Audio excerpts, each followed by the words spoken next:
12h15. Soyons précis, car nous avons avec nous un ingénieur spécialisé justement dans ce champ de la précision, les mécanismes de précision. C'est ça ?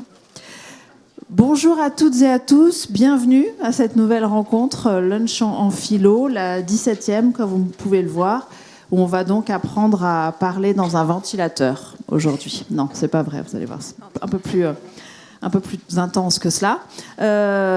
Donc, on va se demander aujourd'hui comment l'art de la performance et l'improvisation collective peuvent nourrir le processus d'apprentissage et la créativité des ingénieurs, des scientifiques, des chercheurs, chercheuses, que vous êtes ou que vous aspirez à devenir.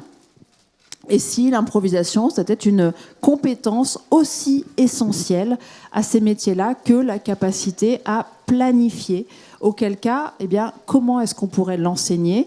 Est-ce qu'on pourrait l'enseigner comme une discipline en soi, dans le cursus, disons, plus traditionnel ? Donc pour cela, on est en compagnie de Simon Hénin, qui est ingénieur et professeur associé à l'EPFL en conception micromécanique et donc, comme je le disais, en mécanisme de précision, et qui enseigne également en SHS, où il dirige le cours Impro Engineering, qui initie en fait les étudiantes et les étudiants aux techniques d'improvisation dans les différents arts vivants, théâtre, musique, danse, performance, et qui interroge leur possible transposition aux pratiques de conception de l'ingénierie.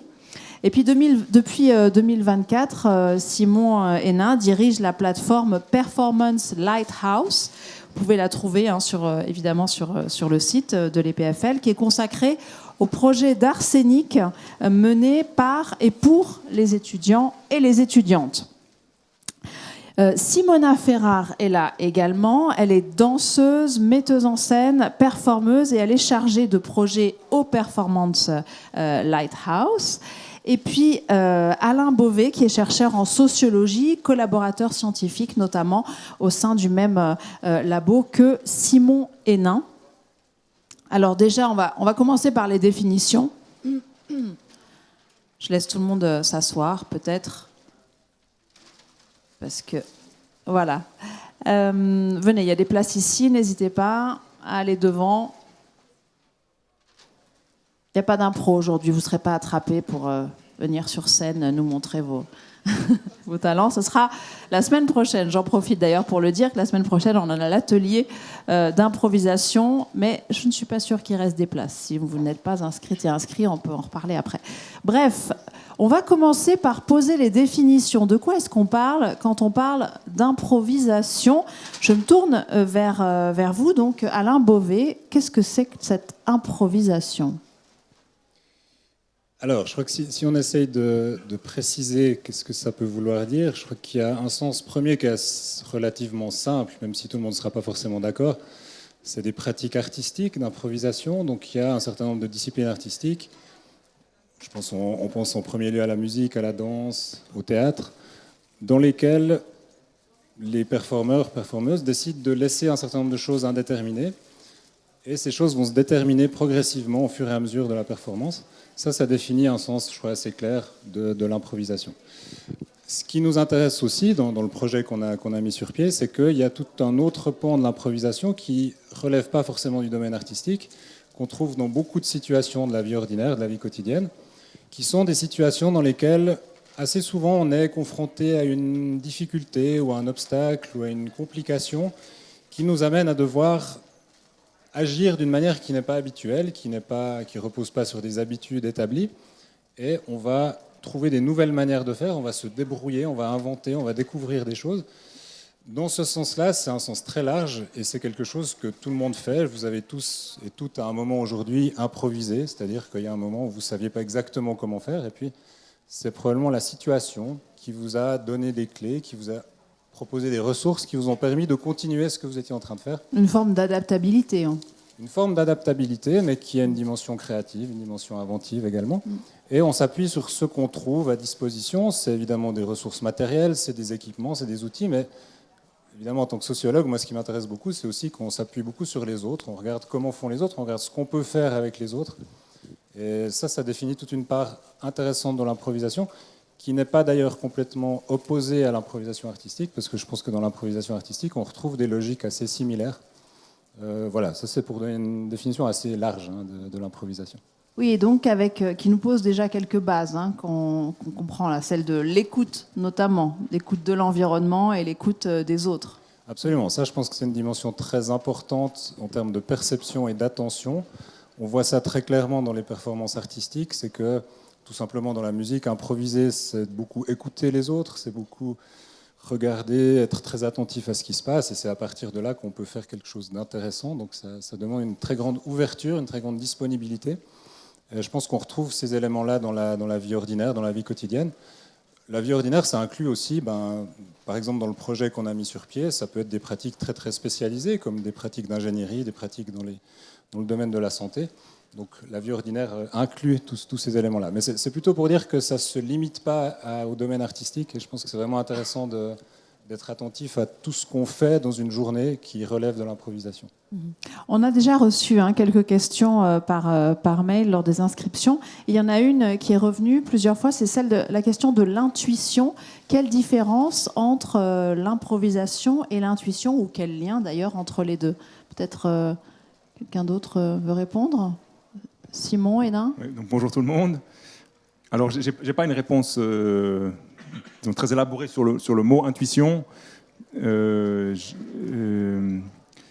l'impression, disons que l'intuition, c'est une connaissance du monde qui se base sur des vécus qu'on a et sur la perception de l'environnement, qui nous permet d'anticiper un futur probable. Et au moment où on prédit, on perçoit intuitivement, c'est-à-dire c'est pas besoin de réfléchir, nos expériences vécues font que face à la situation, on sent un futur probable, on va pouvoir agir en fonction de ce futur qu'on anticipe.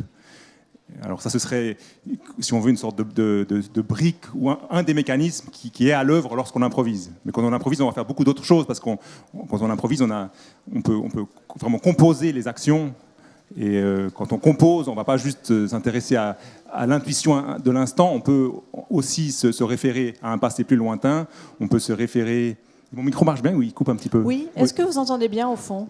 Oui, très bien. Donc on peut se référer à de l'histoire, à des références externes, à des situations politiques, économiques, etc. C'est pas seulement l'intuition qui est à l'œuvre, c'est beaucoup plus vaste, mais l'intuition, elle est bien sûr vivante et active et utile pendant l'acte d'improvisation. Une autre question qui nous a été posée, est-ce qu'au-delà des ingénieurs, l'improvisation n'est pas une des facultés clés de l'intelligence humaine? Simon ou Simona? J'aurais envie de dire que c'est une faculté clé de l'intelligence collective, puisque, comme l'a bien relevé Alain, quand on improvise, on est en dialogue avec les autres, même si on est seul. En fait, on est en dialogue constant avec la réalité. Et j'ai l'impression que l'improvisation, c'est aussi justement ce dialogue entre notre imaginaire et la réalité. Et on est constamment en train d'adapter ce qui se passe à l'intérieur de nous avec ce qui se passe à l'extérieur. Merci. Alors maintenant, pourquoi est-ce que cette improvisation serait importante pour les ingénieurs? Je me tourne vers l'ingénieur, du coup. Alors, je parlais de mon vécu à moi. Donc, dans mon vécu, je suis un concepteur, donc j'enseigne la conception et je pratique la conception. Donc, on m'apporte des spécifications, des cahiers des charges. Donc, on a besoin d'une machine, d'un dispositif qui doit remplir une fonction, et on me laisse dans le vide avec ce besoin. Donc, moi, j'absorbe le besoin et je dois pondre l'objet qui va répondre au besoin. Et puis, cet exercice où il n'y a pas encore une fois, il n'y a pas de méthode, moi, je le perçois comme extrêmement similaire à mes pratiques artistiques d'improvisation. Donc, quand je suis devant une scène et que je vais faire une improvisation et que je sais que j'ai 45 minutes devant moi, qu'on est 4, et puis qu'on va créer un spectacle, mais qu'on n'a pas d'autres données, cette sensation, pour moi, elle est un type, disons, dans mon corps, dans mon vécu, elle est extrêmement proche de celle où je suis devant la page blanche, puis la semaine prochaine, je dois amener un croquis d'une machine qui répond à une fonction. Donc, comme la sensation est la même, les ressources que je vais chercher en moi sont très proches à ce moment-là. Donc ce moment de la page blanche, il est pour moi dans mon vécu très très très très similaire. Et donc, en fait, j'active les mêmes neurones, les mêmes... je vais chercher, si on veut, en moi, au même endroit. Donc, j'ai une expérience de conception de mécanismes et j'ai une expérience de danse et d'improvisation. Donc, dans les deux cas, je vais les chercher dans mes expériences. Mais où est-ce que je vais chercher? Comment je vais chercher? Pour moi, c'est le même processus. Donc, en termes de processus, il y a quelque chose de très, très similaire. Simplement, concevoir, inventer, pour moi, c'est comme improviser. Alors ça, c'est ma posture, c'est ma vision des choses. Ça, c'est donc une explication qui vient de mon vécu. Maintenant, une explication plus générale, ce serait de parler de toutes les situations inconnues, donc les catastrophes, les accidents. On peut prendre plein d'exemples de Tchernobyl, de Apollo 13. Il y a plein de situations où l'humanité, où des groupes de personnes se sont retrouvés devant des problèmes techniques très complexes qui sont du ressort de l'ingénieur, mais sans du tout avoir les réponses. Donc, c'était pas du tout prévu, et ça servait à rien d'aller chercher dans le protocole. C'est pas dans le protocole. Donc, ces personnes-là ont dû improviser. C'est des cas très célèbres, et c'est évident que dans ces moments-là, le mot improvisation est le mot qui est juste. Donc, maintenant, on peut généraliser ça à toutes les situations qu'on vit maintenant entre le climat, les guerres et autres. C'est des situations où finalement le mot-clé, c'est improviser. C'est ceux qui improviseront le mieux qui survivront, qui avanceront, qui répareront le monde ou pas. Donc il semble que cette notion d'improvisation est devenue en fait plus importante, on sent qu'elle est plus décisive que la faculté de planifier. C'est pas celui qui planifie le mieux qui va réussir aujourd'hui, c'est celui qui improvise le mieux. Donc c'est un peu l'enjeu, c'est réussir à adresser, traiter cette question de l'improvisation dans un lieu comme les PFL ou dans toutes les formations, puisqu'il semble que c'est une compétence clé, au lieu de la laisser au petit bonheur et dire les gens improviseront parce qu'ils seront obligés, donc ils apprendront sur le terrain. On dit non, mais si c'est une compétence qui est là, finalement centrale, si essentielle, essayons de réfléchir qu'est-ce que ça veut dire, comment on pourrait enseigner, et c'est ce qu'on commence à faire ici avec ce groupe et aujourd'hui avec vous. Vous parlez, Simon, d'un processus et de choses que vous allez chercher à l'intérieur. Est-ce que tout cela a été plus précisément étudié? Est-ce qu'on sait un peu plus comment ça fonctionne, ce processus d'improvisation? En termes peut-être psychologiques, d'ailleurs, d'études psychologiques. Peut-être que je commence, moi, après je te passe la parole, comme ça va dans l'ordre. Ça s'est passé dans notre parcours à tous les trois. Donc moi, je l'ai appris par la pratique artistique. Donc je n'étais pas du tout une approche intellectuelle, c'était la pratique de l'improvisation à travers des stages, et ensuite une compagnie qu'on a créée, et une pratique vraiment scénique de l'improvisation. Donc c'est là, moi, chez moi, je la connais par la pratique. Mais j'ai fait ça pendant une dizaine d'années, et à un moment donné, j'ai eu ce besoin de me dire, mais est-ce qu'on peut théoriser, est-ce qu'on peut voir, est-ce qu'on peut décrire, est-ce qu'on peut nommer, est-ce qu'on peut classifier, est-ce qu'on peut justement voir comment ça se décline dans les différents champs. Et j'ai passé un certain temps, donc j'ai fait une année sabbatique au Centre d'études théâtrales de l'Université de Lausanne. J'ai suivi des cours là autour, on a enseigné un cours avec le professeur Daniel Chaperon autour de l'improvisation et l'histoire de l'improvisation. Donc j'ai essayé de comprendre un peu d'où ça vient, qu'est-ce que ça veut dire, et on a avancé avec ça. Et j'ai fait la rencontre d'Alain Beauvais qui a traité de ces aspects d'improvisation dans la sociologie et qui s'est impliqué avec moi dans la partie théorique. Donc le théoricien, si on veut, celui qui a l'autorité sur la partie théorique serait plutôt Alain, donc je lui passe la parole.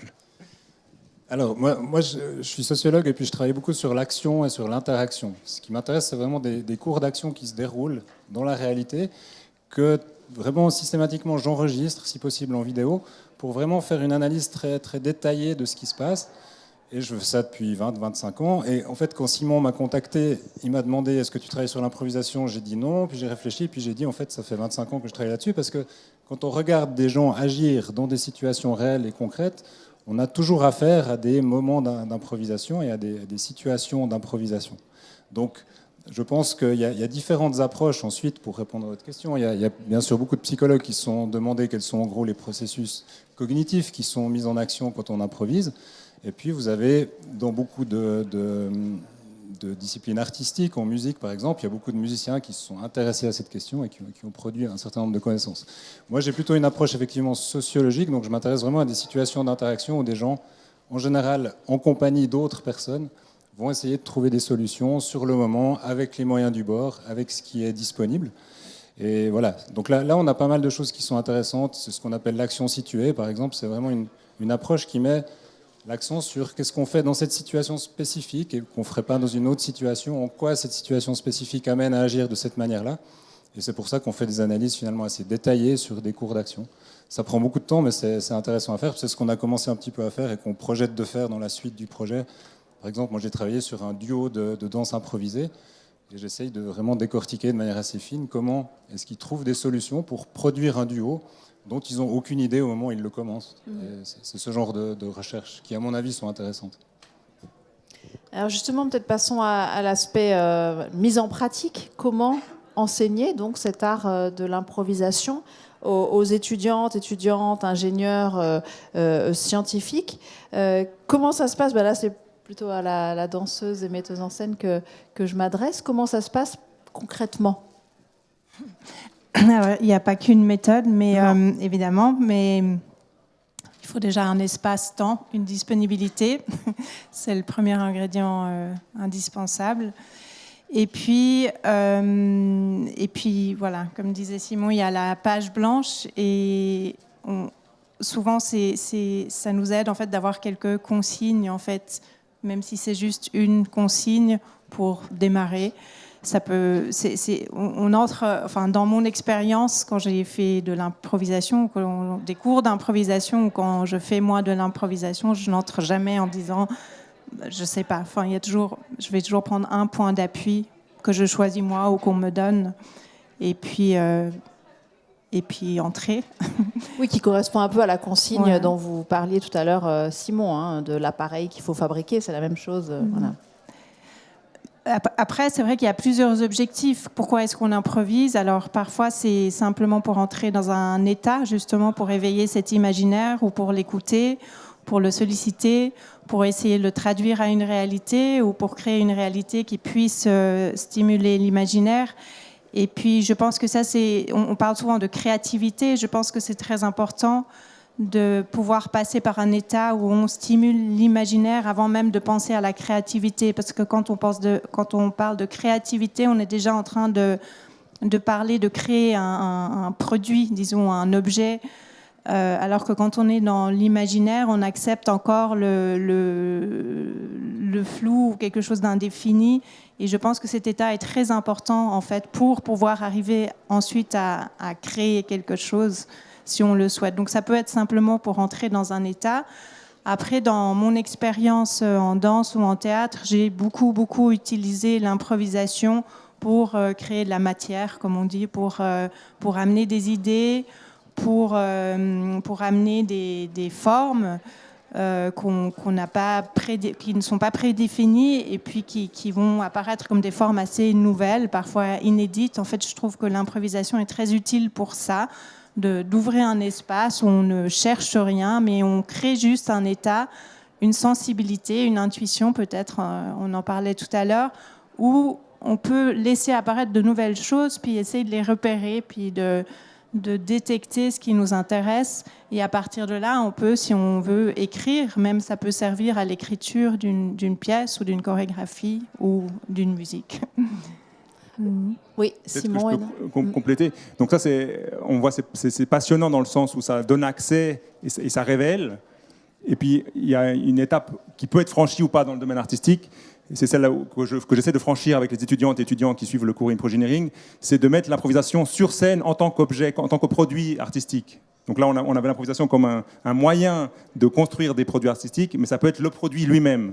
Donc au moment où on va mettre l'improvisation sur scène, on va plus nécessairement s'intéresser à qu'est-ce qui se passe, mais on va s'intéresser à regarder comment ça se passe. Donc on va mettre sur scène le processus. Donc en fait, le public va non seulement s'intéresser aux événements, mais elle va aussi être attentif, sachant que le public saura que c'est une improvisation, il va chercher à comprendre comment le message est passé, comment la chose a émergé. On va essayer en gros, mettre le processus improvisation aux yeux du public, et c'est intéressant. Donc on aime voir ça, en tout cas un certain public aime voir ça, parce que c'est quelque chose de très très vivant, et c'est quelque chose de très stimulant, et c'est une autre forme artistique que le produit, disons, usuel qui aurait été chorégraphié, écrit, etc. Donc ça a un intérêt aussi en soi en tant que chose à regarder, parce que ça réveille chez le public ces processus qui sont en fait en chacun de nous, et qui sont différents que de voir quelqu'un réciter un texte ou répéter une chorégraphie qui est connue. Donc ça active,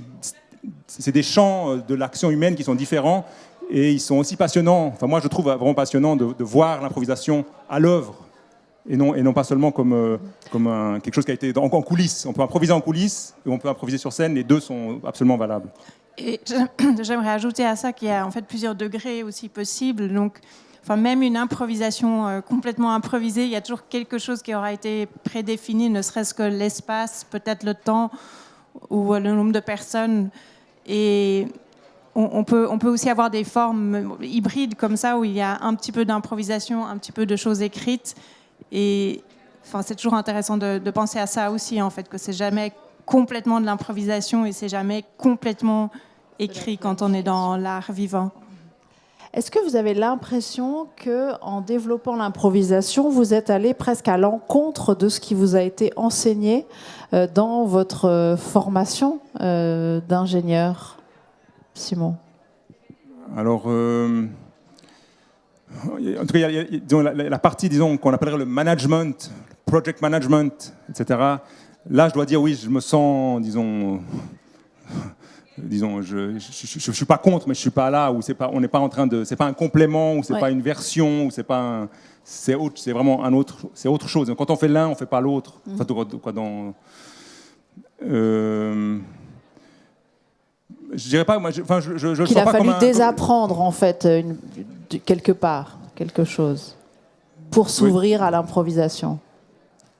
Oui, je suis pas sûr. Donc, toi, je le vis pas comme un anti quelque chose. C'est pas un anti quelque chose parce que le quelque chose on en a aussi besoin. Donc on n'est pas en train de dire arrêtez de planifier, il faut improviser. Donc ce qu'il faut comprendre, c'est que l'un ne tue pas l'autre. C'est si on croit que l'un tue l'autre, c'est que soit c'est improvisé, donc c'est la catastrophe, soit c'est planifié, donc c'est réussi. Mais en fait, ça n'a aucun sens parce que moi, je vois, c'est comme entre les lignes. Donc, il y a les caractères, puis il y a ce qu'il y a entre les caractères, où il y a les notes de la musique écrite, puis après, il y a ce qui est joué. Donc, les notes, c'est que des jalons, mais en fait, on doit faire le chemin entre les jalons. Donc, en fait, l'un n'empêche pas l'autre.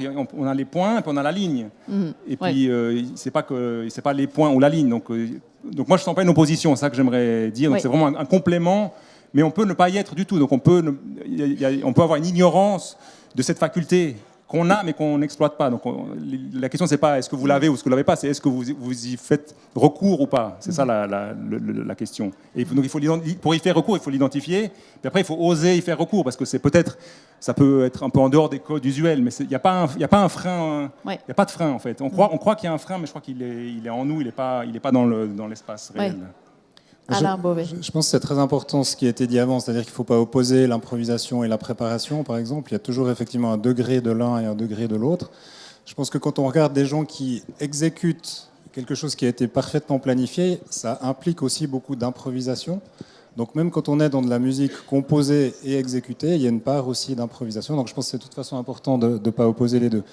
S'agissant de la formation des scientifiques, ce que les études sociales des sciences et des techniques ont montré, c'est que, disons, les comptes rendus que les scientifiques font de leurs propres pratiques sont souvent très lacunaires. Et ils vont mettre l'accent sur des principes méthodologiques, mais ce que des ethnographes des sciences ont montré, des gens qui ont passé beaucoup de temps dans des laboratoires de recherche, par exemple, c'est de montrer qu'il y a toute une dimension de la pratique scientifique qui est fondamentale et qui relève, par exemple, de l'ajustement, de l'improvisation, parfois de l'intuition, de l'adaptation, et qui est tout aussi importante. Ce n'est pas du tout une critique de la science de dire ça, c'est au contraire une manière plutôt d'enrichir le tableau. Mais je dirais que souvent dans les formations, cet aspect-là a tendance à être un peu mis de côté, comme si on voulait pas forcément mettre en avant cet aspect, alors que c'est un aspect tout à fait constitutif de la recherche scientifique. Est-ce qu'il y a des questions à ce stade? On en a d'autres, nous, hein, mais oui.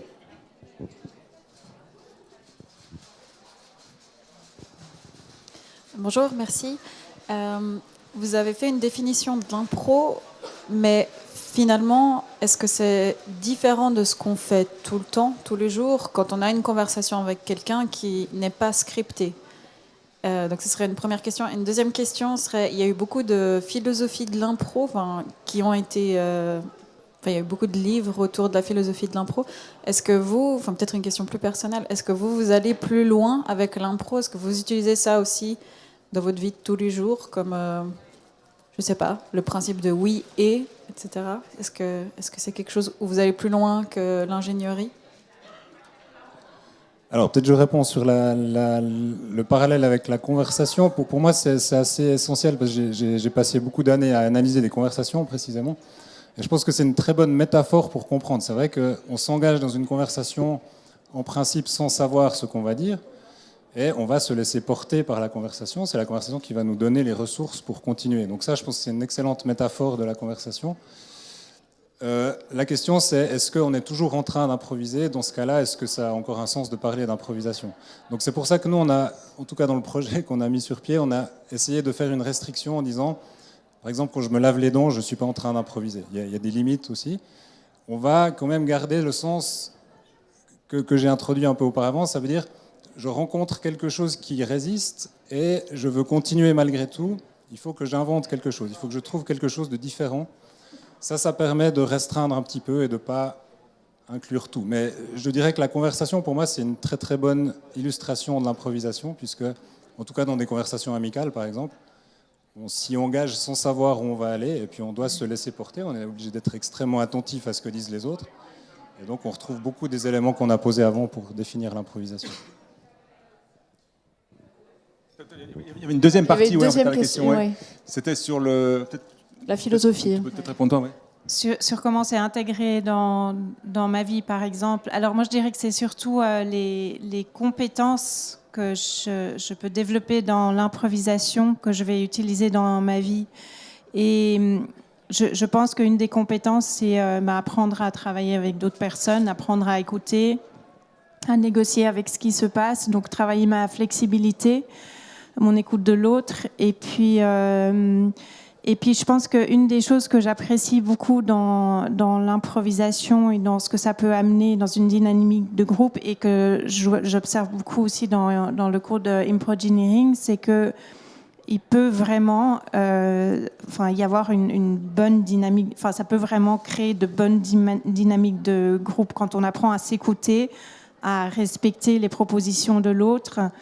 On développe en fait des liens, on développe assez facilement des liens de confiance, et je pense que ces liens de confiance dans un groupe sont extrêmement importants pour pouvoir affronter des défis ensemble, des imprévus, pour pouvoir se retourner quand il y a des situations critiques. Donc je pense que cet aspect-là, il est important pour moi dans ma vie, et je pense que je l'applique effectivement dans beaucoup de situations. J'aimerais vous poser une question, c'est plus une question au niveau sociologique. Est-ce qu'on voit une corrélation entre la capacité, cette compétence d'improvisation et aussi la dimension culturelle? Parce qu'on voit bien quand on voyage, dans certains pays, on fait beaucoup plus appel au système D, il y a beaucoup plus d'imprévus. Donc est-ce qu'on développe plus cette compétence de cette façon-là plutôt que dans des sociétés qui sont beaucoup plus structurées? Alors, par exemple, moi j'interviens dans ce cours Improgeneering, je donne un module sociologique, et la première chose que je montre, c'est une vidéo d'un carrefour indien qui n'a pas de feu, et il n'y a pas non plus quelqu'un qui organise le carrefour. Et ce que j'essaie de montrer, c'est que le carrefour est très très bien organisé, mais il est organisé de l'intérieur par chaque pratique individuelle, qui demande une très grande attention aux autres, évidemment aux usagers du carrefour, etc., etc. Il est clair que c'est des pratiques qui nous sont exotiques, puisqu'on a des carrefours qui sont organisés largement différemment. Donc là, on peut imaginer des dimensions culturelles qui sont assez fondamentales.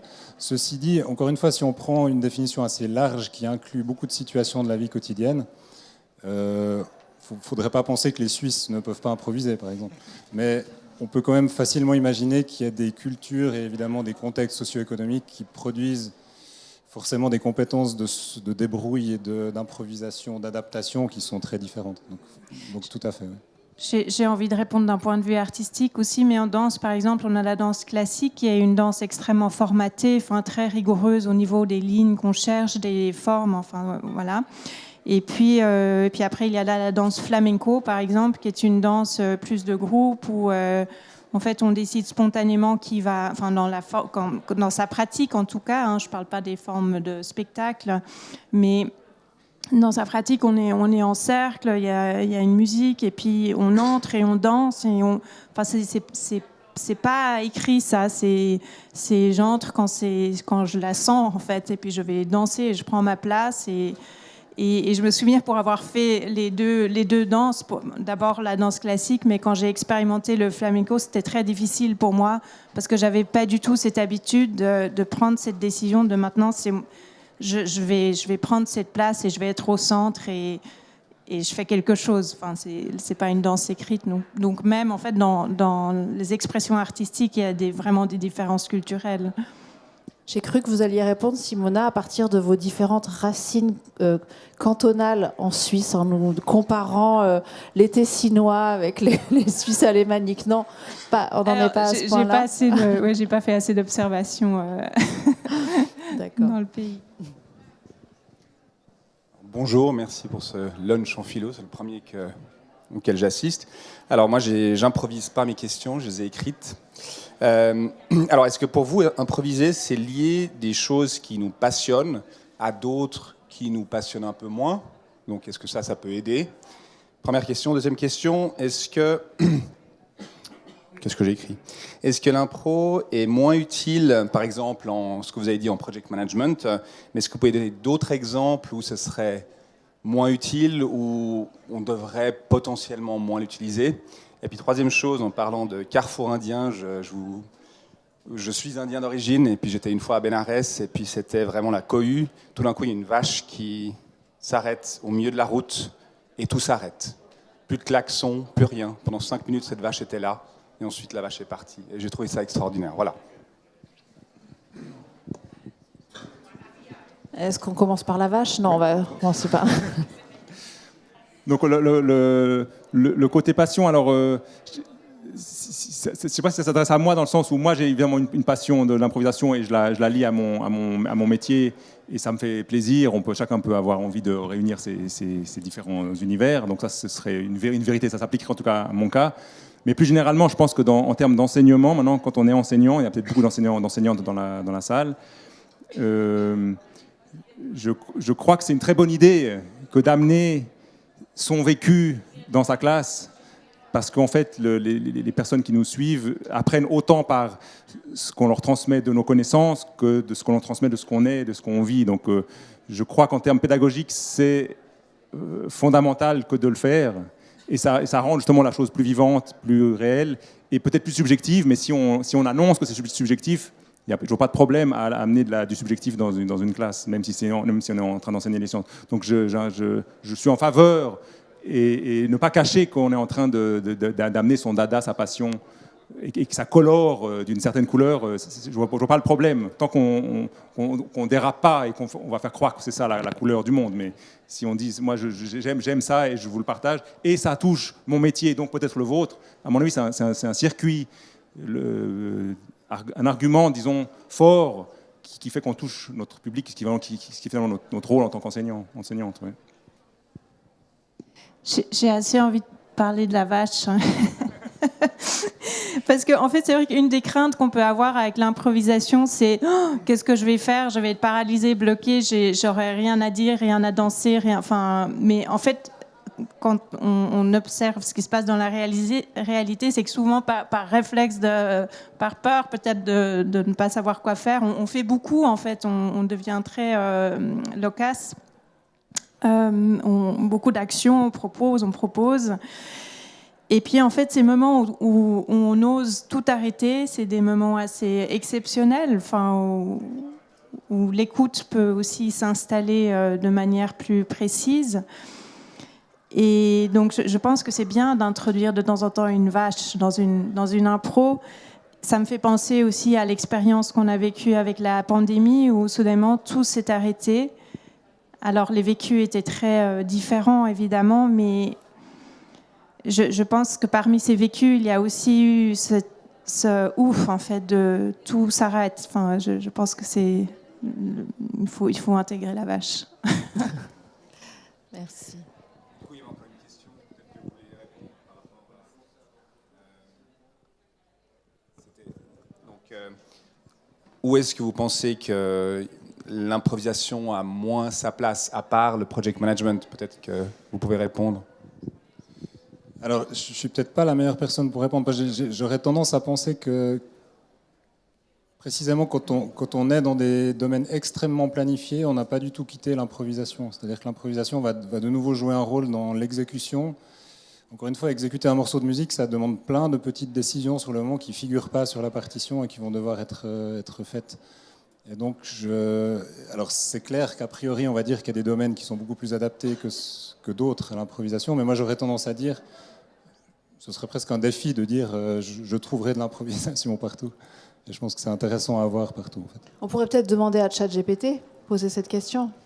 Non, mais je vous dis cela parce que je me demande si on n'est pas là. Vous parliez tout à l'heure d'une discussion. On voit bien que c'est ChatGPT et autres cherchent à créer des discussions. Hein, il s'agit vraiment d'être dans un échange. Pour autant, il n'y a aucune place pour l'improvisation, a priori, de la part, en tout cas, de l'IA. Alors, je pense que l'IA a cette capacité complètement époustouflante de produire effectivement des réponses et de répondre toujours, même quand elle n'a pas forcément de réponse. Alors, est-ce que ça relève probablement pas du tout de l'improvisation au sens humain qu'on pourrait lui donner? Ça, c'est une question compliquée. Je vais pas aller plus loin. ChatGPT, alors. Ok. Je voudrais revenir. D'abord, merci beaucoup, c'est très intéressant. Je voudrais revenir sur ton point, Simon, de tout à l'heure, et par rapport à l'enseignement. C'est-à-dire, est-ce que le bon enseignement n'est pas presque entièrement improvisé? On peut avoir une petite idée où on veut aller. On peut avoir peut-être même une petite idée si ça se passe bien ou si ça ne se passe pas bien par rapport à quelque chose qu'on a imaginé. Mais le déroulement de la classe, ça doit être au moins 90% improvisé. Sinon, on n'écoute pas, on n'engage pas les gens. Alors, juste un petit témoignage. Éduquer un enfant est 100%, presque 100% improvisé. Et mon style d'enseignement a changé depuis que j'ai 2 enfants. Alors, je ne sais pas si ça t'inspire ou ça vous inspire quelque chose tous les trois, mais... Il y a pas mal de recherches qui ont été faites dans cette direction-là, notamment Keith Sawyer, qui est un psychologue américain, qui a toute une pratique à la fois du piano jazz et de l'improvisation théâtrale, et qui, en fait, à partir de là, développe une sorte de pédagogie, en fait, qui s'inspire directement de sa pratique et de son analyse de pratique artistique d'improvisation. Ça va tout à fait dans cette direction. Et ça consiste en quoi, en 2 mots? Consiste en quoi, donc? Alors, il a un ensemble de propositions de qu'est-ce qu'il faut mettre en place. Mais c'est ce que disait Simona avant dans l'idée de créer des conditions qui rendent ça favorable.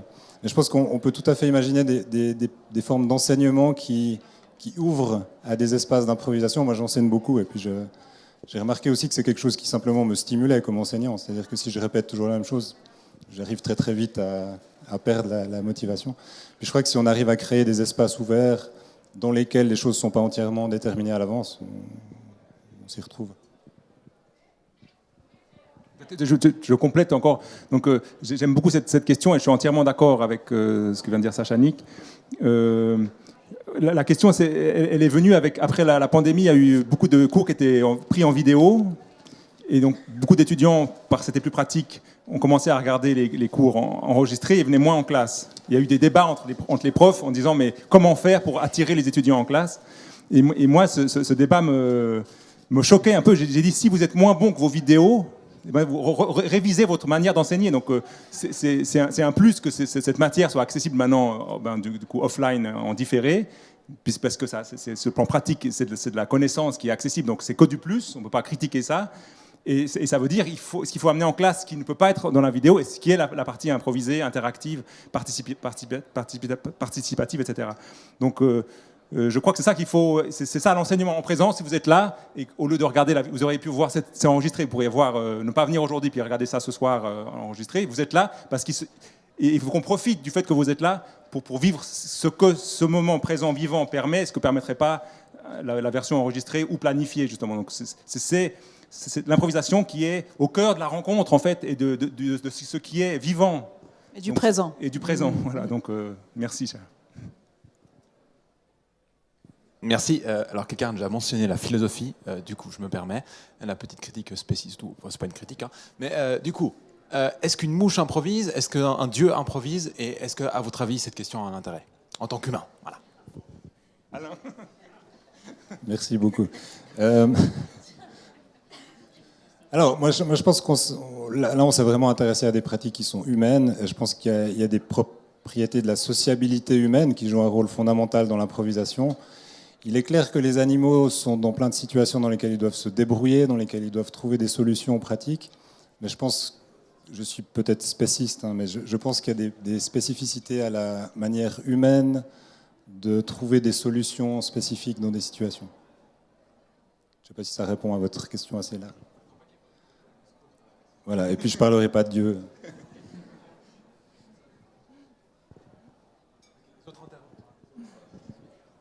Les dieux, c'est sûr. Les dieux, c'est sûr.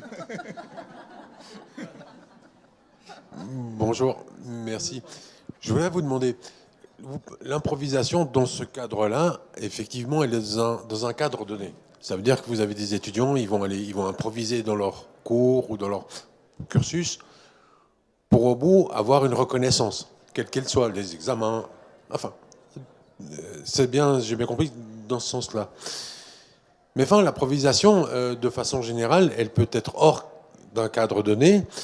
Et puis, est-ce que l'improvisation, est-ce que nos sociétés sont prêtes à avoir de la reconnaissance pour quelqu'un qui a fait de l'improvisation hors cadre?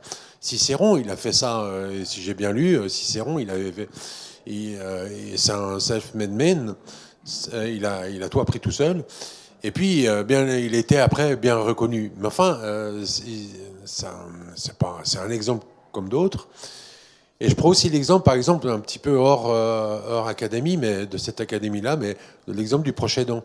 Le proche aidant, il doit improviser toutes les secondes. Il est, pour ainsi dire, obligé d'improviser. Quand vous parlez d'élever des enfants, c'est un peu la même chose.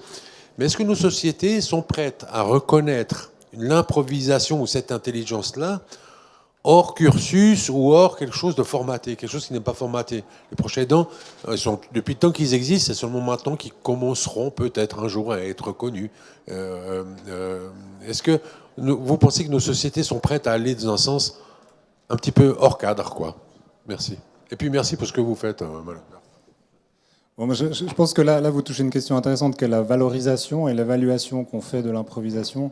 C'est une question assez complexe, puisque je pense quand on parle de l'improvisation dans la vie ordinaire, elle a une connotation souvent assez négative. Quand on dit, par exemple, j'ai dû improviser, c'est en général rarement très positif. J'étais pas préparé, je savais pas comment faire et j'ai dû improviser.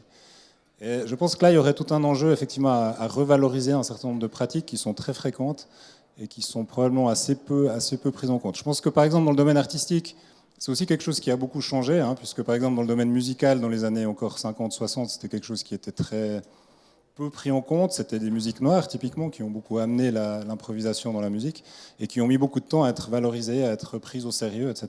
Donc je pense qu'il y a vraiment un enjeu qui est assez important de pouvoir revaloriser, voir aussi l'importance qu'elle prend. L'exemple du proche aidant que vous prenez est extrêmement intéressant. Il y a beaucoup de choses maintenant, beaucoup de travaux qui se font sur la réparation, par exemple, sur le bricolage, sur des activités de ce type auxquelles on a attribué très peu d'importance et on commence à se rendre compte du rôle qu'elles jouent dans une société. Mais je pense que c'est un processus qui prend du temps. Je pense qu'on inclut de plus en plus de choses qui relèvent de l'improvisation et qu'on arrive à les valoriser, mais il y a probablement beaucoup de choses à faire. Ce serait intéressant sociologiquement, bien sûr, de voir qui improvise. Et ça joue certainement un rôle. Je pense que si on prend l'éducation des enfants, c'est largement les femmes qui ont pris ça en charge. Et c'est pas pour rien non plus que ça a été peu valorisé jusqu'à il y a peu de temps, en fait. Oui.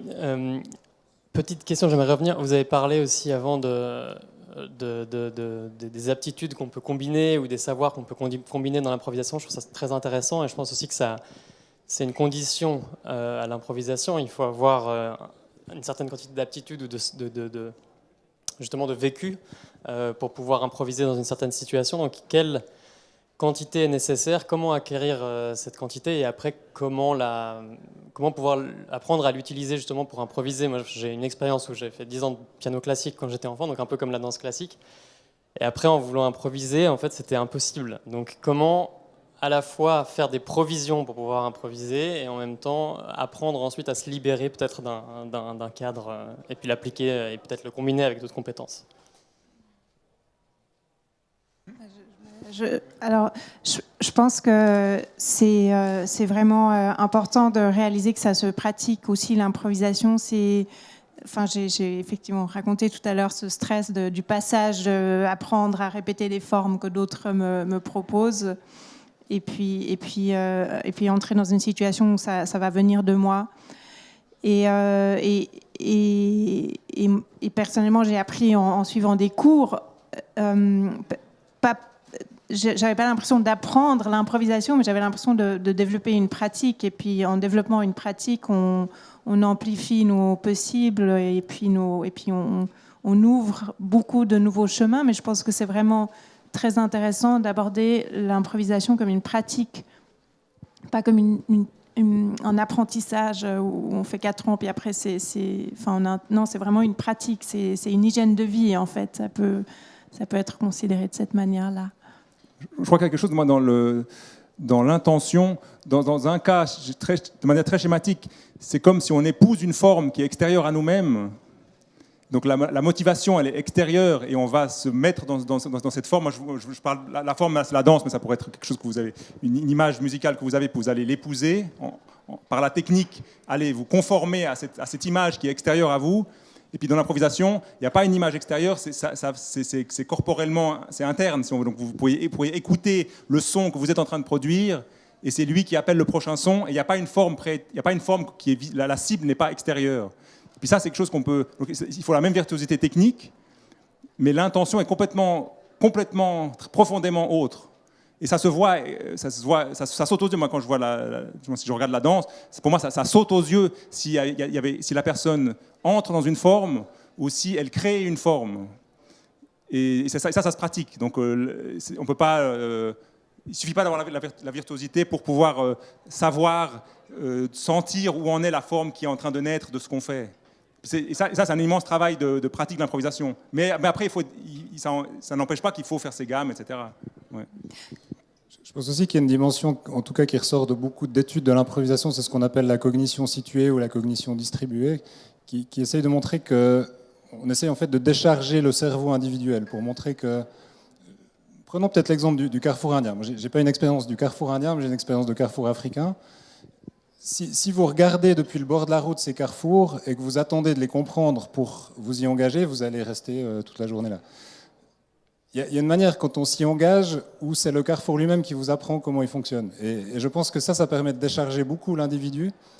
Dans le projet qu'on a soumis, on fait un lien très très fort avec l'apprentissage. Je pense que les situations d'improvisation sont des grandes situations d'apprentissage, mais pas qu'il faut essayer de ne pas concevoir comme un individu qui accumule des connaissances, mais plutôt un individu qui s'engage dans des situations qui vont lui apprendre comment ça marche, en quelque sorte. Donc je pense que c'est une approche d'apprentissage assez spécifique aussi. J'ai peut-être juste envie d'ajouter, c'est que je crois que ce qui m'est important aussi dans cette pratique, c'est qu'on a beaucoup parlé d'écouter les autres, mais en fait, on doit aussi s'écouter soi pour pouvoir amener quelque chose ici et maintenant. Je dois m'écouter, en fait. Et par rapport à l'éducation, c'est ce qui m'a manqué dans mon éducation, même en primaire, c'est peut-être de ne pas avoir assez d'espace-temps pour pouvoir m'écouter, moi, et exprimer à partir de ce que je sais, moi, à l'intérieur de moi. Et je pense que dans le cours de Improgeneering ou dans ces situations d'improvisation, on peut vraiment entraîner ça, s'écouter, écouter son intuition ou son instinct. Et je pense que c'est quelque chose qui est très juste, en fait, important dans la vie. Son instinct ou son imaginaire, comme vous le disiez, c'est ça aussi, écouter cette partie-là, ou son inconscient. Je me demandais à quel point est-ce que quand on est dans l'improvisation, finalement, on n'est pas dans la répétition d'un autre apprentissage qui serait celui de ce qui s'est accumulé au fil, plus ou moins inconsciemment en nous. Alors, ce qui est vraiment sûr, c'est qu'on n'arrive pas tout nu dans une improvisation. Elle se produit jamais ex nihilo. Il y a toujours beaucoup de choses qui sont inscrites dans le corps, qui peuvent être inscrites dans l'inconscient, etc. Et tout ça, on le prend avec et on en fait quelque chose. Ça, c'est absolument sûr. D'autres questions? Oui. Moi, j'avais une question par rapport à l'improvisation, justement. Est-ce que vous pensez que... donc, cette fois, je n'ai pas écrit ma question. Est-ce que vous pensez que plus on est expert dans un domaine, X, Y, Z, plus facilement on va pouvoir improviser? Je donne l'exemple de Roger Federer en fin de carrière. Je ne sais pas si vous vous souvenez, il faisait ces slices, je ne sais pas comment on appelait ça, bref, moi je ne me rappelle plus, bref. Et puis il y a tout le monde qui trouvait que ça incroyable. Donc voilà, c'était un peu l'exemple. Alors Federer, c'est... Voilà ma question. Au fédéraire de l'impro, donc, non? Je pense qu'il y aurait toute une étude à faire, effectivement, sur l'aisance qui autorise à improviser, et aussi peut-être à qui on autorise d'improviser dans une situation. Je pense que là, il y aurait toute une organisation sociale qui fait que certains ont le droit, certains n'ont pas le droit, etc. Je pense que c'est pas simplement de la maîtrise, il doit y avoir toutes sortes de dimensions sociales qui organisent ce genre de choses. Mais il est clair que tout le monde n'improvise pas, tout le monde n'est pas à l'aise pour improviser. Il y a des gens qui ont appris ça dans leur famille, à l'école, etc. Et puis il y a des gens pour qui c'est très compliqué et très difficile. Donc il y a des grandes inégalités sur ce terrain-là. Ouais. Oui. Peut-être sur le terrain du sport, moi j'ai un exemple que j'aime beaucoup. C'est le Fosbury, donc le saut en arrière. Donc, à l'époque, les gens sautaient plutôt ventral, où il y avait d'autres techniques. Puis c'est un ingénieur qui n'était pas du tout un grand sportif, qui a réfléchi, qui a vu qu'en sautant, en courbant le dos en arrière, on pouvait faire passer le centre de gravité sous la barre, tout en passant avec tout le corps en dessus de la barre. Et il s'est entraîné, puis il a gagné, je crois que c'était à Mexico, il a gagné. Et c'était une espèce de scandale, parce que c'était presque une tricherie, alors que les règles du saut en hauteur sont quand même assez simples. Et pour moi, c'est extraordinaire, parce que le problème est hyper simple. Donc le problème, il est vraiment, on a tous compris, hein, il y a une barre, il faut passer par-dessus sans autre moyen que ses jambes. Et voilà, il a été profondément créatif sur un problème où on est tous égaux, quelque part, devant le problème, en termes de... Le problème, il est posé de manière... il n'est pas complexe, disons. Et j'adore ces moments où quelqu'un ose et franchit. Et c'est accessible tout le temps, c'est ça que j'aime, c'est que même un problème si simple, on peut dire que c'était résolu à ce moment-là. On ne peut pas dire mais non, c'était pas résolu. Et peut-être que maintenant quelqu'un va inventer le nouveau FOSS, je ne sais pas trop quoi, qui est encore mieux. Donc ça, je trouve ça extrêmement rassurant. Chacun de nous, on peut aussi inventer notre Fosbury dans notre petit problème à nous. Donc c'est pas résolu, quoi. On n'est pas au bout des inventions. J'aurais une question par rapport au rapport à l'erreur, à la prise de risque que vous voyez dans l'improvisation. Parce que dans votre définition, vous parlez de cette situation qui impose en fait quelque part une réaction. Donc quelque part, on est un peu au pied du mur. Donc c'est peut-être aussi un espace où on est plus prompt à prendre des risques dans une situation où on est en aisance. Mais plus généralement, si on prend une définition peut-être plus large de l'improvisation, il n'y aurait pas cet effet au pied du mur. Est-ce qu'il y a aussi quelque chose autour de l'aisance, l'habilité à assumer des erreurs, à prendre des risques autour de la capacité à improviser? Je pense que ça joue même certainement un rôle quasiment dans l'expérience esthétique de l'improvisation. Quand on écoute ou quand on regarde des gens improviser, on sait que ça peut ne pas marcher, on sait que ça peut échouer. Et je pense que cette tension, elle crée certainement beaucoup d'intérêt aussi dans l'improvisation. Mais il est clair que l'improvisation, par définition, elle prend le risque que ça marche pas bien, que ça marche moins bien, etc. Alors, par rapport à l'erreur, ce que je trouve intéressant dans l'improvisation, c'est qu'on peut aussi faire sauter tous les critères. Enfin, donc, ce qui peut paraître une erreur dans une situation peut ne pas l'être dans une autre. Donc, cette liberté-là, je la trouve très intéressante et inspirante. Et puis, ça revient à cette idée aussi de pouvoir s'écouter, en fait. Qu'est-ce qui est juste pour moi? Quels sont mes critères? Qu'est-ce que j'ai envie d'essayer? Enfin, je pense que c'est vraiment un terrain génial, justement, pour expérimenter, explorer, prendre des risques, et puis, justement, lever des critères, en ajouter d'autres, changer d'un jour à l'autre, enfin, de varier, d'essayer des nouveaux codes, des nouveaux modes. Oui, et d'intégrer ce qui pourrait être considéré comme une erreur, comme en fait un élément de l'improvisation et qui devient encore plus créatif, finalement. Oui. Oui. Merci pour la discussion. Ça veut dire, c'est une idée, hein? Si je ne suis pas conscientement en train d'improviser, est-ce que je suis moins créative que sinon? C'est-à-dire, moi, je vais planifier ce soir pour mon dîner d'improviser pour manger quelque chose. Je pense déjà que je vais improviser. Donc, je planifie déjà peut-être quelque chose que je vais faire. Ça, c'est un scénario. Scénario B, j'arrive chez moi et j'improvise sans penser que je dois improviser. Est-ce que je suis plus créative dans le premier scénario, le deuxième, ou peu importe? Ou ça dépend du public, peut-être, qu'il y a dans la cuisine. Peut-être s'il applaudit ou pas. Non. Qu'en dites-vous? Moi, je dirais que tout est potentiellement enfin, je pense que tout est créatif. Peut-être ça dépend des ingrédients. En tout cas, moi je dirais, de manière générale, être conscient, ça permet quand même d'évoluer, de progresser. Donc la prise de conscience des choses semble quand même constructive. Donc j'aurais tendance à dire augmentons la conscience. Ça me semble aller dans la bonne direction, disons. Et c'est pas une mauvaise idée que de s'observer en train d'improviser. Enfin, le travail qu'on fait nous fait progresser. Sinon, donc moi j'ai passé pendant des années à essayer de décortiquer ce que c'est. Et je crois que ça me rend un meilleur improvisateur, j'espère. Si je suis en train de gâcher toute mon expérience, parce que quelque part ça devient intellectuel, ben peut-être que ça pourrait aussi tuer, mais je crois qu'il y a un moyen d'aller creuser les mécanismes, les découvrir et les conscientiser qui permettent d'aller plus loin. Donc je serais quand même de l'avis que autant être conscient qu'on improvise quand on improvise.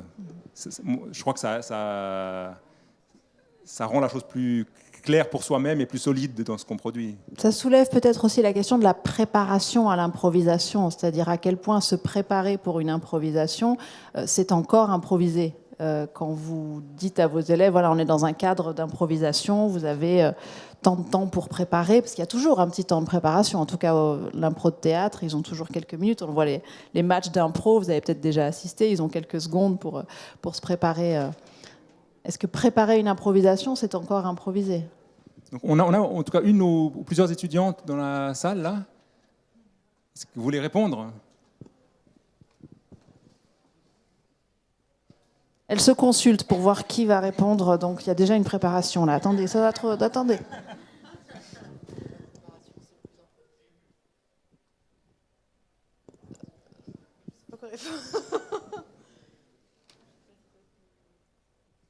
Pour moi, la préparation, c'est surtout la relation de confiance avec les autres. Et on voit quand même au fur et à mesure du semestre que plus le groupe se forme, plus l'improvisation est plaisante, plus elle est facile et plus elle est créative. Donc pour moi, c'est surtout ça la préparation. Et je vois quand même qu'en danse, j'avais plus en mouvement, j'avais beaucoup plus d'aisance sur cette question de l'expertise dont on parlait tout à l'heure. Donc je m'amuse beaucoup plus. Avec la danse, le mouvement, je pense que j'ai plus de contrôle et plus de capacité d'expression, contrairement au son, où pour moi, j'ai jamais fait de cours de chant, donc j'ai peu de contrôle sur ma voix. Et donc, c'est plus difficile pour moi d'improviser ou d'être clair dans mes propositions. Donc, sur la préparation, deux choses, les autres, la confiance, donc la préparation du groupe qui pour moi est très importante. Et après, la préparation personnelle, de se donner plus... on construit des outils, donc avec la voix ou la danse.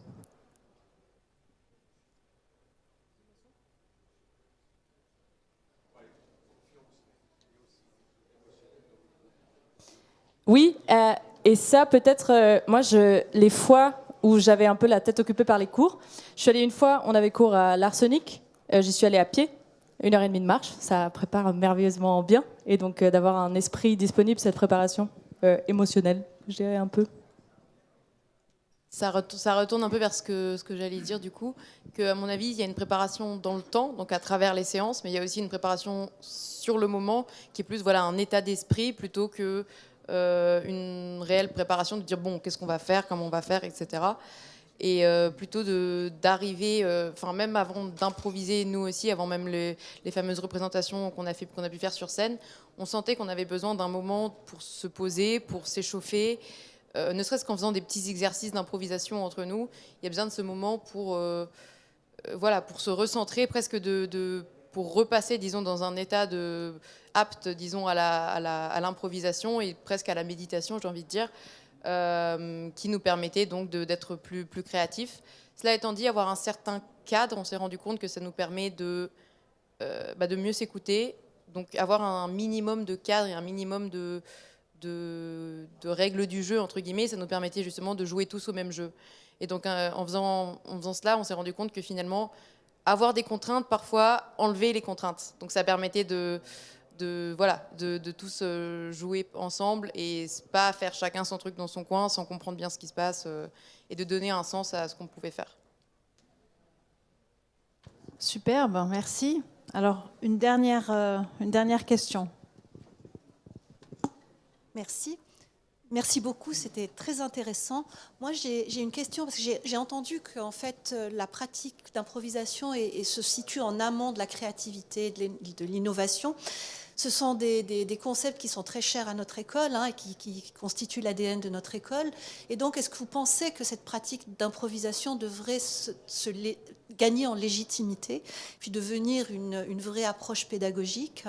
Et puis, est-ce que, justement, pour pouvoir enrichir nos formations, c'est quelque chose qui devrait se généraliser? Merci. Alors, la question n'était pas préparée. Hein. Merci beaucoup. Donc, non, mais donc c'est exactement. Donc, si je fais cet effort, disons, qui est au-delà de ma mission stricte de prof en microtechnique, c'est bien parce que je suis complètement convaincu de tout ce que Sabrina Rami vient de dire. Donc, merci beaucoup. Donc, de mon côté, moi, donc là, je suis je pense le premier convaincu dans l'école que c'est fondamental, que ça pourrait être généralisé à plus large échelle. Donc, moi, je touche 25-26 étudiantes chaque année. On pourrait en toucher peut-être 1000, suivant comment on insérerait ça dans les cours. J'aimerais toucher le corps professoral et tous les enseignants, en fait, qui pourraient, de manière homéopathique, mais déjà un peu y toucher et faire goûter leurs étudiants. Donc oui, donc je suis entièrement pour. Et il faut dire qu'on a un soutien. Donc il y a le collège d'humanité qui soutient le cours que j'enseigne, SHS Input Engineering, qui finance le Performance Lighthouse. Donc il y a l'école met un petit peu du sien pour nous soutenir. Mais bien sûr, on pourrait faire beaucoup plus. Là, on est 3 devant vous. C'est à peu près tous ceux qui sont sur ces sujets à l'EPFL. On pourrait 10, 15, 20, etc. Donc il y a de la marge et je crois que c'est très demandé des étudiantes et étudiants. Donc les retours sont toujours extrêmement positifs. Donc j'ai en tout cas des preuves que ceux qui ont suivi ce cours et celles qui ont suivi ce cours y ont trouvé quelque chose qui faisait du sens dans leurs études, profond, je crois. Et il faut trouver le format, en fait. Ce qui est difficile, c'est que cette improvisation, elle est difficile à saisir. Donc après, quand on donne un cours d'improvisation, quel est le contenu, qu'est-ce qu'ils apprennent, comment on les évalue, il y a quand même quelque chose d'un peu subversif dans la démarche qu'il faut réussir à faire quand même et à rendre perceptible, et que la valeur soit visible, rendre visible quelque chose qui est là, mais qui des fois est dur à rendre palpable, en fait. C'est pour ça que tout ce travail, comme aujourd'hui, donc on remercie beaucoup le Jean-Philippe de nous inviter, ça permet de rendre visible des choses et on est très heureux de voir qu'autant de personnes viennent parce que c'est subtil. Ça pourrait aussi être simplement balayer de la main et dire c'est rien. Et si on le fait comme ça marche. Donc c'est quelque chose qui est facile. C'est comme la mouche, là. Elle peut vite être perdue alors que c'est elle qui a excité le Dieu qui nous fera avancer. Voilà. Merci. Donc, à faire circuler autour de vous toutes ces informations reçues grâce à vous 3, donc Alain Beauvais, Simona Ferrar et Simon Hénin. Un grand merci à vous 3. Et merci à vous, cher public, toujours aussi curieux et présent. Merci. Et merci à toute notre équipe technique, sans qui on ne nous entendrait pas et ce serait dommage.